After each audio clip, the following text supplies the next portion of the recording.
मैं आज जो कहानी बताने जा रहा हूँ वो मुझे राजस्थान के एक छोटे से गांव से भेजी गई थी। कहानी भेजने वाले रोहित ने मुझसे एक ही रिक्वेस्ट की थी, अगर मैं इसे कभी सुनाऊं तो उसके गांव का नाम किसी को ना बताऊं, क्योंकि उसके अनुसार जिस चीज़ का उसने सामना किया था वो आज भी वहां मौजूद है।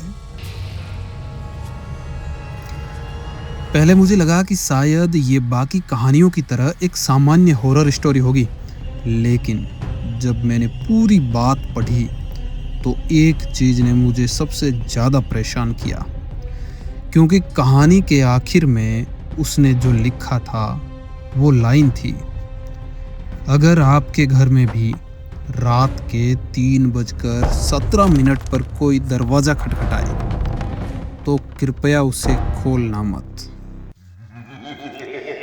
ये घटना 2022 की है।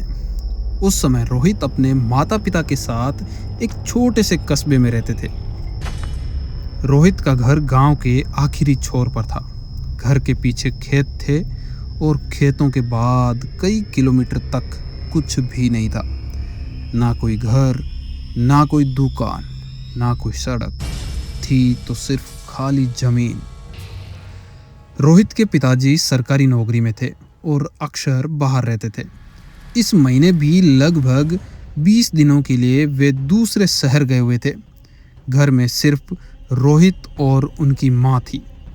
शुरुआत में सब कुछ नॉर्मल था, लेकिन एक रात कुछ अजीब हुआ।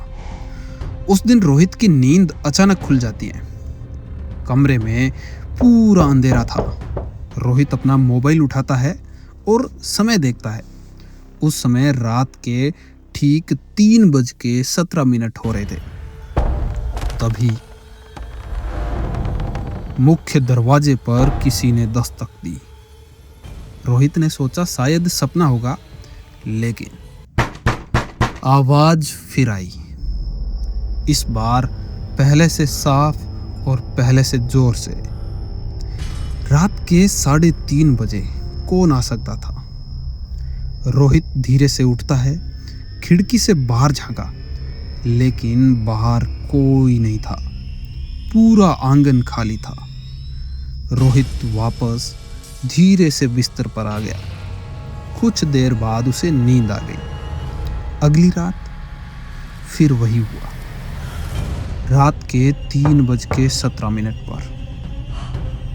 इस बार रोहित पूरी तरह जाग गया। रोहित हिम्मत करके दरवाजे तक जाने का फैसला करता है, लेकिन जैसे ही रोहित दरवाजे के पास पहुंचा, आवाज बंद हो गई। रोहित झिरी से बाहर देखता है, कोई नहीं था। दूर दूर तक कोई नहीं था। अब ये रोज होने लगा। हर रात ठीक 3:17 पर 3 बार दस्तक और फिर सन्नाटा।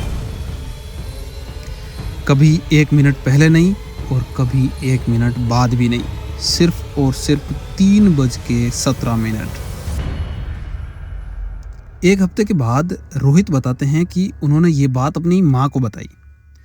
उन्होंने कहा शायद कोई शरारत कर रहा होगा। उस रात वे दोनों जागते रहे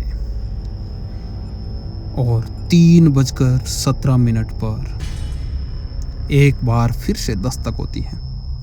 इस बार ये आवाज रोहित की माँ ने भी सुनी। वे दोनों वहीं पर फ्रीज हो गए। उन्होंने तुरंत बाहर की लाइट जलाई। रोहित दरवाजा खोलता है, लेकिन बाहर कोई नहीं था। लेकिन एक अजीब सी चीज उन्होंने नोटिस की। वो थी आंगन की मिट्टी पर गीले पैरों के निशान बने हुए थे, ऐसे जैसे कोई बारिश में भीग कर आया हो। लेकिन सबसे बड़ी समस्या ये थी कि पिछले कई दिनों से तो बारिश हुई ही नहीं थी। अगली सुबह रोहित और उनकी माँ ने उन निशानों को ध्यान से देखा। तब एक और अजीब चीज दिखी जिसने उनके होश उड़ा दिए। निशान घर की तरफ नहीं आ रहे थे, ना ही घर से बाहर की तरफ जा रहे थे। वो सीधे दरवाजे के सामने शुरू हो रहे थे और वहीं पर ही खत्म हो रहे थे, जैसे कोई चीज अचानक वहीं पर प्रकट हुई हो। अब डर बढ़ चुका था। माँ पास के मंदिर में गई, वहां से पंडित जी को लेकर आई। पूरे घर में रोहित और उसकी माँ पूजा करवाते हैं। उस रात पहली बार दस्तक नहीं हुई हम और उन्हें लगा कि सब खत्म हो गया, लेकिन असली डर तो अभी शुरू हुआ ही था। रात के लगभग 3 बजे रोहित की आंख खुलती है। इस बार दस्तक दरवाजे पर नहीं थी, आवाज छत से आ रही थी, जैसे कोई भारी चीज है वो छत पर चल रही हो, धीरे धीरे एक कोने से दूसरे कोने तक। फिर अचानक सब कुछ शांत हो गया। अगली सुबह रोहित छत पर गया और वहां जो मिला उसके बाद वह कई दिनों तक ठीक से सो नहीं पाया। धूल से भरी छत पर पैरों के निशान थे, लेकिन वो निशान इंसानी नहीं थे। उनमें सिर्फ 3 उंगलियां थी और हर निशान सामान्य इंसानी कदम से लगभग 2 गुना बड़ा था। उस रात रोहित ने तय कर लिया, जो भी हो वे उसे जरूर देखेगा। उसने मोबाइल का कैमरा चालू किया और अगली रात 3:17 का इंतजार करने लगा। अगली रात आवाज फिर से आती है, लेकिन इस बार दरवाजे के दूसरी तरफ से एक और आवाज आई, धीमी, बहुत धीमी, जैसे कोई फुसफुसा रहा हो। दरवाजा खोलो। रोहित के हाथ कांपने लगे। फिर वही आवाज, मैं बाहर नहीं हूं, मैं अंदर आना चाहता हूं। उसके बाद कुछ सेकंड का सन्नाटा और फिर एक बार से फिर आवाज आती है, मैं कई दिनों से बाहर खड़ा हूं। रोहित भागकर माँ के कमरे में गया। उन दोनों ने पूरी रात लाइट जलाकर बिताई। सुबह होते ही उन लोगों ने वो वीडियो देखा जो रोहित ने रात को रिकॉर्ड किया था। वीडियो में दस्तक साफ सुनाई दे रही थी, लेकिन फुसफुसाने वाली आवाज कहीं पर नहीं थी। उसकी जगह एक और आवाज रिकॉर्ड हुई थी, एक ऐसी आवाज जो उन दोनों ने उस रात सुनी नहीं थी। वीडियो में कोई कह रहा था, अभी नहीं, जब ये दरवाजा खुलेगा तब। उस घटना के 2 दिन बाद रोहित और उसकी माँ वो घर छोड़कर चले गए।